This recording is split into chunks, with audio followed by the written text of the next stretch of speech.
कैसे पता करेंगे कि लीवर परेशान है?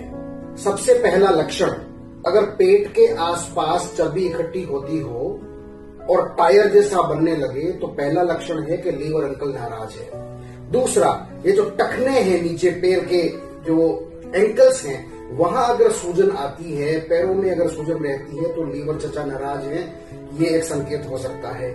नाखून, आंखें, स्किन और यूरिन का कलर रेगुलरली अगर पीला रहने लगे तो समझ लीजिए कि लीवर परेशान है। आसानी से अगर कहीं मोच आ जाती है बॉडी में, जिसको आप नस चढ़ना कहते हैं, तो समझ लीजिए कि लीवर परेशान है।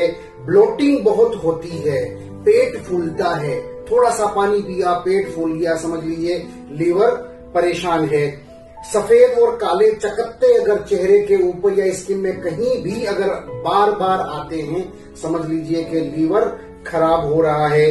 गर्दन की मोटाई अगर 37 सेंटीमीटर से ज्यादा है पुरुषों में, और महिलाओं में अगर 34 सेंटीमीटर से ज्यादा है, समझ लीजिए लीवर अंकल परेशान होना शुरू हो गए हैं। अगर शरीर के ऊपरी भाग में, आर्मपिट्स में, गर्दन के आसपास अगर मस्से होते हैं जिनको वार्ट्स कहते हैं, स्किन का बढ़ा हुआ होना और ऐसे छोटी सी बॉल्स जैसा बना हुआ होना, समझ लीजिए कि लीवर नाराज होना शुरू हो गया है।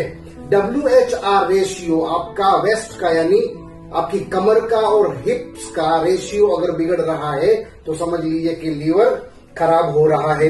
रैपिडली अगर वेट लॉस हो रहा है, एकदम से अगर वेट लॉस हो रहा है, समझ लीजिए लीवर अंकल नाराज हैं। मुंह से अगर लगातार कई महीनों तक अगर बदबू आती है तो समझ लीजिए कि लीवर खराब हो रहा है। इसको मेडिकल लैंग्वेज में फैक्टोर हेपेटिकस बोलते हैं, जिसका मतलब ही होता है फैटी लीवर का होना। भूख अगर बहुत ज्यादा फ्लक्चुएट करती है, कभी एकदम से राक्षसी भूख लगती है, ये खा जाऊं वो खा जाऊं, और कभी कभी बिल्कुल खाने का मन नहीं करता है, समझिए लीवर चचा तंग हो रहे हैं। खड़े खड़े अगर आपको चक्कर आने लगता है, आंखों के आगे अंधेरा आ रहा है, निश्चित रूप से लीवर परेशान है। और लगातार अगर आपको कॉन्स्टिपेशन रहता है और सही समय पे लेट्रिन अगर नहीं लगती है तो लीवर खराब हो रहा है। और रेगुलर अगर आपको एसिडिटी रहती है और गैस बनती है, आंखों में अगर जलन हो रही है, तो समझिए कि लीवर अंकल परेशान है। ये 15 लक्षण हैं जिन्हें देखकर आप ये अंदाजा लगा सकते हैं कि लीवर खराब होने का ये संकेत है। लीवर मास्टर ऑर्गन है, इस बात का ध्यान रखिएगा कि लीवर अगर खराब हो रहा है तो लीवर बाकी के ऑर्गन्स को भी धीरे धीरे खराब कर देगा। Thank you very much.